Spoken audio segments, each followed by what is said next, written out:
reacting to tornado videos. So yeah, let's get into it. Please, we plead with you. You absolutely have What is got that in the sky? Alright, I'm pretty sure that's on his camera. On the mic. to get down. It's May Yeah, that's on his 3rd, camera. 1999, and the strongest tornado in history is about to cross over I-44 near Newcastle, Oklahoma. Underneath an overpass, Kathleen Walton and her son are attempting to seek shelter from the twist. I would say that's a good hiding spot, but I wouldn't be like on the edge. I'd be like over here in the middle. Over there in the middle. Yeah, I would be like over there. Don't go right there. If you're ever in a tornado, find a place like this and try to get to the center of the bridge under these beams right here, because I'm pretty sure that's the safest place to be if you're out driving. Kathleen wraps her arms around her son as winds underneath the overpass accelerate up to 300 miles per hour. 300 miles per hour. Little do they know, this overpass is about to have a catastrophic effect. Salt Lake City, Utah. Wow. But I'll tell you guys, this Hold on. So that's the tornado right there.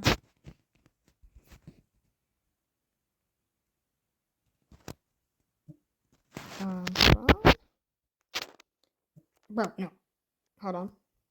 That is the tornado right there.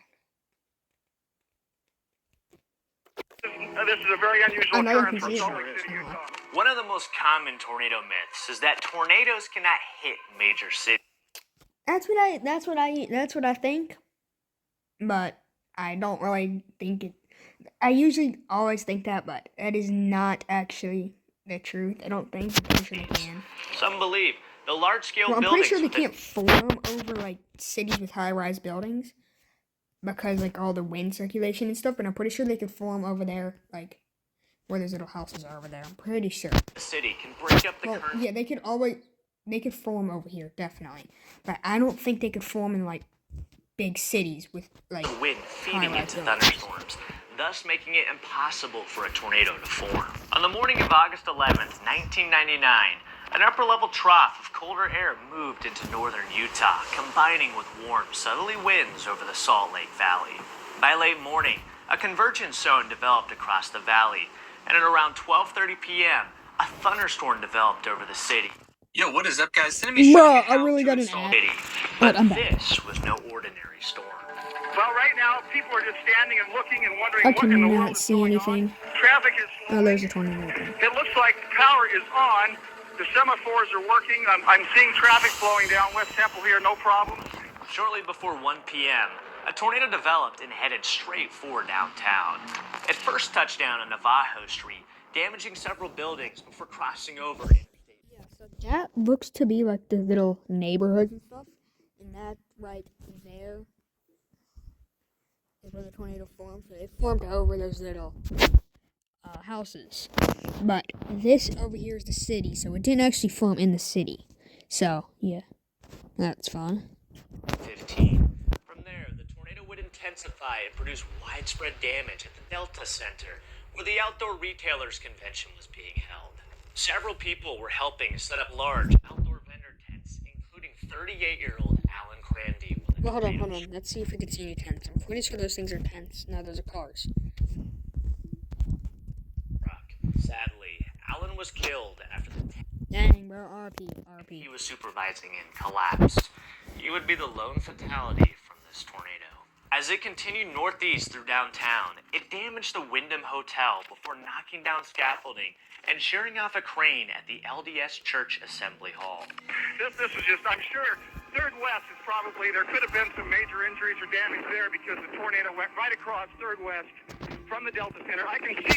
I'm looking at the Delta Center now, I can see pieces of the roof laying off on the side of the Delta Center. Shortly after, the tornado struck the Utah Capitol building and moved through Memory Grove, just barely missing the LDS hospital. Numerous homes and businesses sustained damage after it lifted along Edge Hill Road. This F2 tornado killed one That was and an injured F2? over Hold on. 100 others in an event that barely missing the LDS hospital. Numerous It was an homes and EF2, which is the third worst. It's an EF0, EF1, EF2, EF3, EF4, EF5. So, well, it's EF2s are strong, but it's not even that strong. It's not like an EF3 or 4. After it lifted along Ridge Hill Road. Jeez, bro, how This did an F2 EF2 do tornado that? killed 1 and injured over 100 others in an event that shocked many in the meteorological community. And it dismantled the long-standing belief that tornadoes can spare major cities. It hasn't really moved very far. That's like the classic tornado in movies. I think it's hitting a field right now, and I think it might hit the town. One of the most misunderstood beliefs is that the size of a tornado indicates its strength. Many people believe that the wider a tornado is, the stronger it is.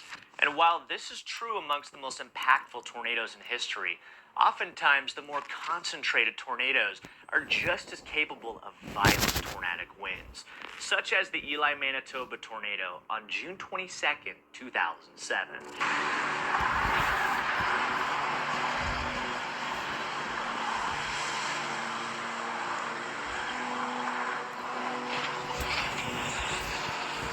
Look at that, bro. It's so cool, but it's just so weird. Just before 6:30 p.m., a tornado developed just Okay, bro. What grudge did that tornado have with that flour mill? It was going perfectly straight, and then, oh, let me go hit the flour mill. west Bro, of town, destroying a flour mill why did it... and overturning several semi-trucks. From there, it slowly moved southeast, Oh, so it had to go back for round 2.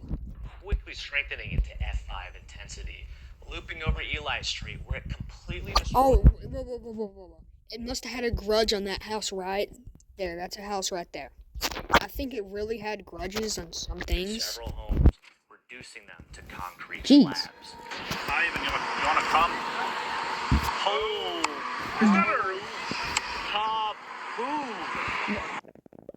Is that the right reaction you're supposed to have to somebody's house getting flung into the air by a tornado? Kaboom!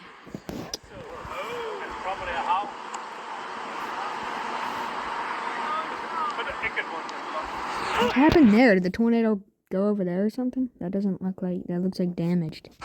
What made this tornado unique was how compact it was. A tall, drill bit tornado with a max width of only 150 yards, making it one of the smallest F5 tornadoes in recorded history. Miraculously, no one was killed or seriously injured by this tornado. Wow. I can hear it.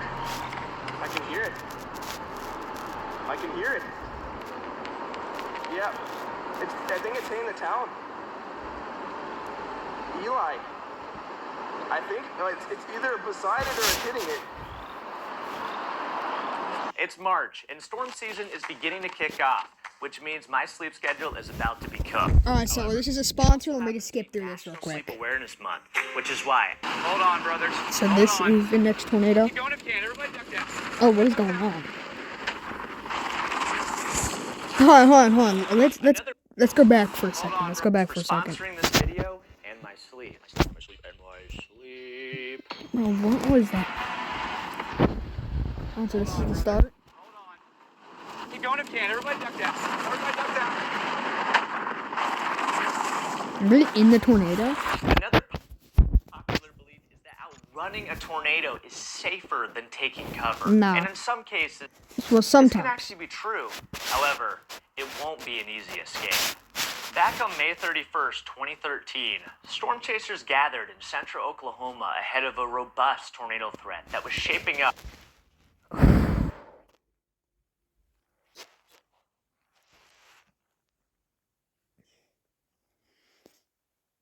Okay. Across the region. And by 6 p.m., a tornado developed just west of the town of El Reno. Oh, this is the El Reno tornado. This was the widest tornado known in tornado history, I'm pretty sure. Yeah, Mike, can you hear us? Hold on. Dude, that is insane. Hold on. Let's do this here. That is one edge of the tornado. And then over here, hold on.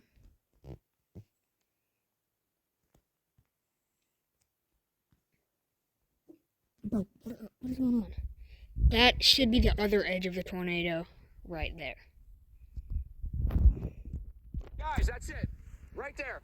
Just ahead, meteorologist Mike Bettis and several crew members were tracking the tornado as part of the Weather Channel's 2013 tornado track team.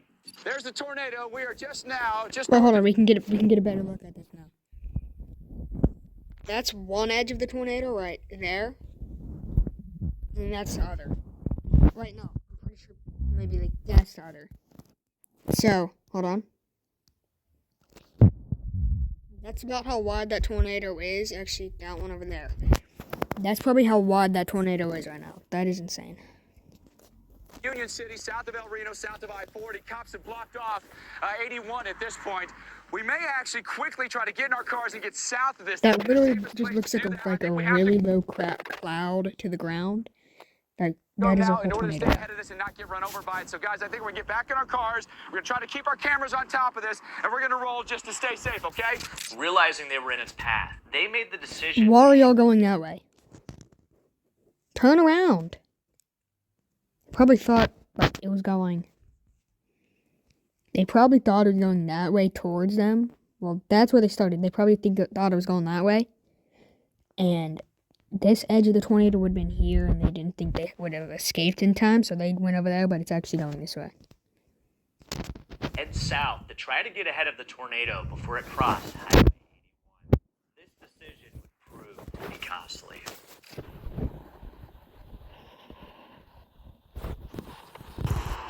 Whoa. Yo. Look at that.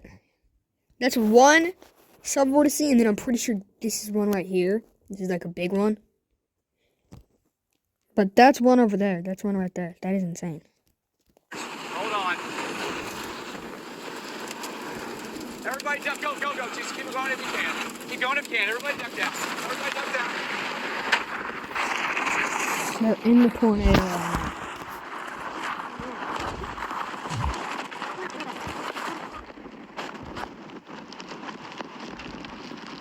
Wait, that's the car right there. Wait.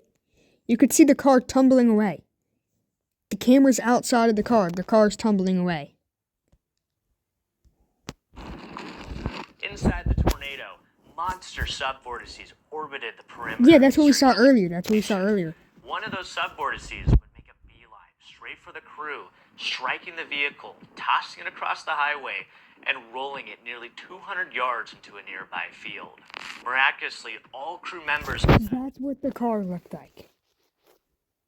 How did they survive, bro? Luckily, they survived, though.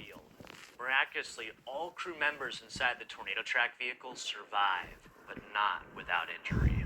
Dr. Forbes, we do have meteorologist Mike Bettis on the phone. Hey, Mike, we were really worried about you there. How are you doing, and what's your situation right now?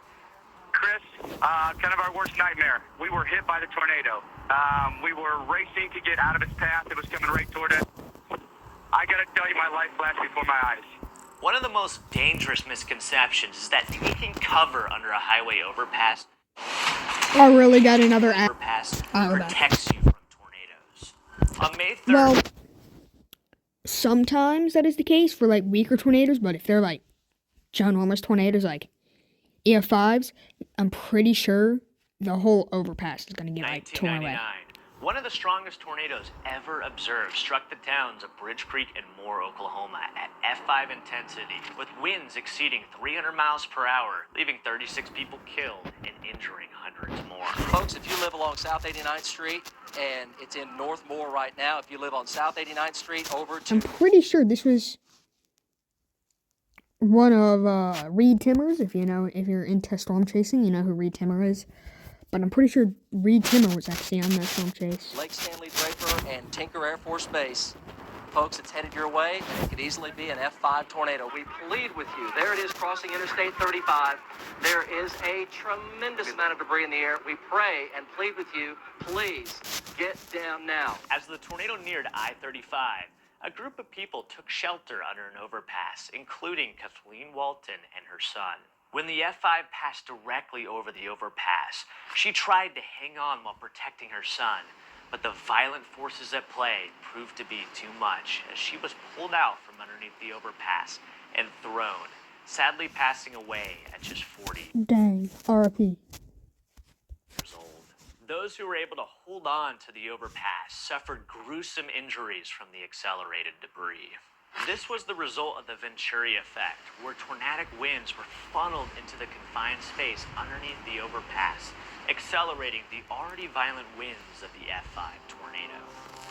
Live in southern Jasper, northern Newton. Take cover. Yes, please. Right now. Please I am telling you to take cover. Take cover right now. We do have a Folks, tornado on the ground. This is a tornado.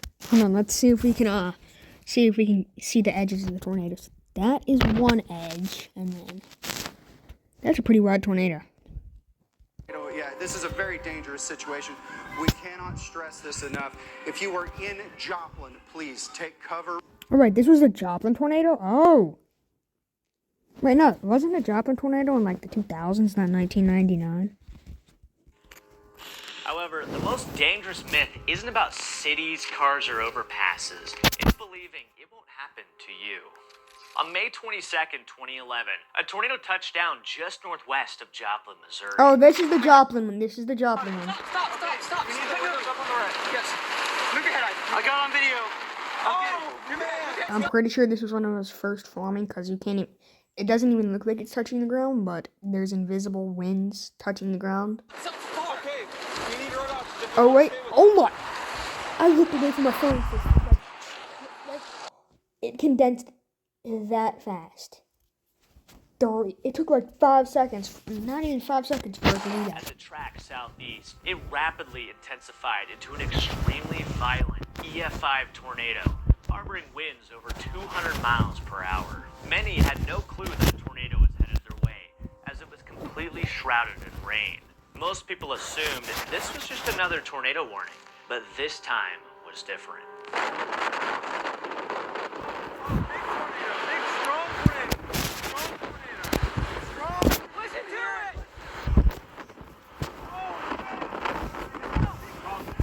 From there, the massive tornado would produce its first EF5 damage after flattening numerous homes, businesses, and medical buildings.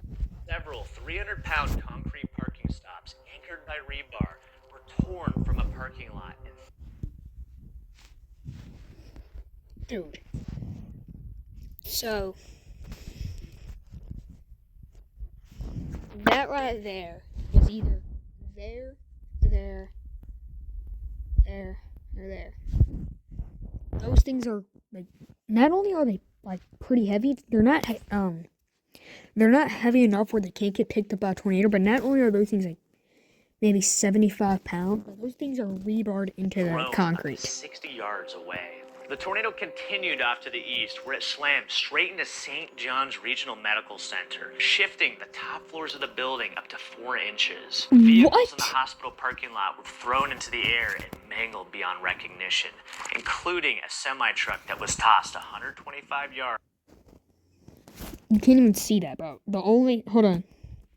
There, we could obviously see the tires and the hood. That's the only thing I could actually make out here. Now see what else? I can't make out anything else.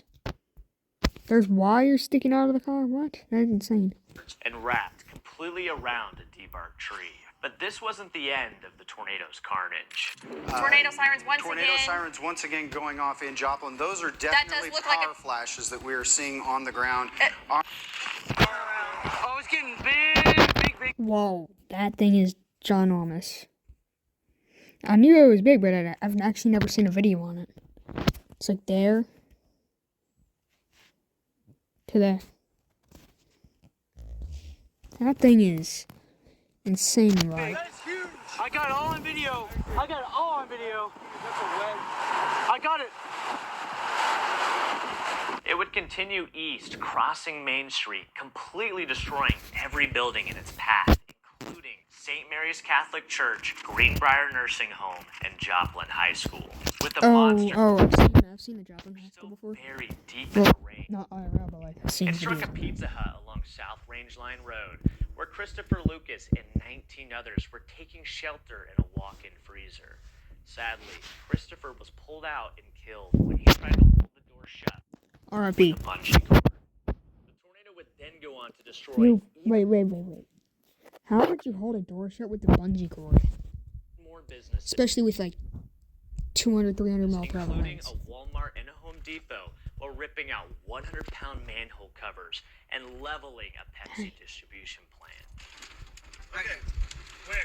Just stop. Where? All right, I gotta get off the phone. Gas. I smell natural gas. I smell natural gas. So this is the path of the tornado? This is the path that Everything the is level. tornado went in? Joplin is a mess. Joplin is level. Oh my gosh. After nearly 40 minutes, the tornado moved into Jasper and Newton counties before dissipating, making it the deadliest tornado in modern U.S. history, killing 161 people and Dang! injuring nearly 1,000 more. Police. Fire. Damage down the road, just completely impassable. While some people may never experience a tornado in their lifetime, having this misconception creates a false sense of security for when a tornado does occur. The reality is, tornadoes have been observed all around the world, which is why it is important to be prepared and have a severe weather plan in place before the next tornado strikes. Dang. RIP all people though. Alright, that will be the end of today's video. Make sure to like and subscribe. Hope you liked the video. Why do we have an ad? Okay, I should probably turn this. Make sure to like and subscribe. Yeah. Peace.